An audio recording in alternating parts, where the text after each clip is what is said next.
So, have you ever noticed how in one city you can find a luxury apartments, and expensive houses, expensive cars, but just a few steps away there are small houses or crowded neighborhoods, and how some people simply just have way more opportunities just because the family they were born into. And this differences is actually part of something we call as social stratification. And in this video, I'm going to walk you through what is social stratification and how it's appearing in Indonesia today. So let's get started. So, in simple words, social stratification is basically the layering of society. Like, not everyone stands on the same level. Some people may have more resources, opportunities, or more status, and others have less. And these layers can be based on wealth, education, occupation, family backgrounds, or even social connections. And it is not about judging people, it's just how society organize themselves. And some groups end up having more access to things that really matter, and that creates visible differences in everyday life. In Indonesia today, social stratification is becoming even more visible.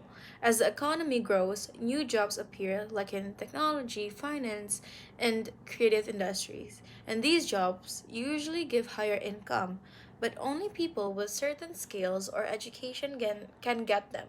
And at the same time, a large part of the population still works in informal sectors, like small shops, street vending, or manual labor where the income is unstable. Education plays a huge role too. Students from wealthier families often have access to better school, tutors, or even study abroad. Meanwhile, students from low income areas may struggle to get even the basic facilities. So, overall, stratification in Indonesia is shaped by economy changes, technology, and differences in education and living conditions. And one clear example is the contrast in major cities like Surabaya or Jakarta. And you can see like high-end malls, luxury apartments, or even fancy offices right next to simple kampong neighborhoods. And that shows a very visible gap between groups. Another example is educational inequality. Many students in remote areas still have difficulty accessing to stable internet, libraries, or even good teacher. Meanwhile, students in Jakarta or Surabaya may have modern facilities and multiple learning resources.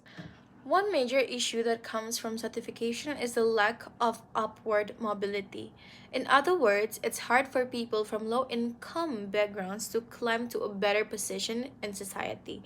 And when some grows up without access to good education, healthcare, or professional networks, it becomes much harder to compete with those who already have those advantages. And this creates a cycle where inequality keeps repeating itself from one generation to the next. Law actually plays a big part in shaping or reducing stratification. For example, educational policies like the KIP program are meant to support students from low income families so they can continue studying, and health program like BPJS try to give everyone equal access to healthcare. Labor laws set the minimum wage and protect workers' rights, which helps reduce exploitation in lower income jobs. Local customs or adat can also influence the legal system, especially in land rights, marriage rules, or inheritance. In some places, these traditions can reinforce old social hierarchies. So, the relationships between law and stratification goes both ways. Laws try to reduce inequality, but existing social layers can also shape how laws are made and applied. So, social stratification is not just a theory, it is something we can see every day. And understanding how it works helps us understand why some groups have more opportunities and why law and policy matter so much in balancing those differences.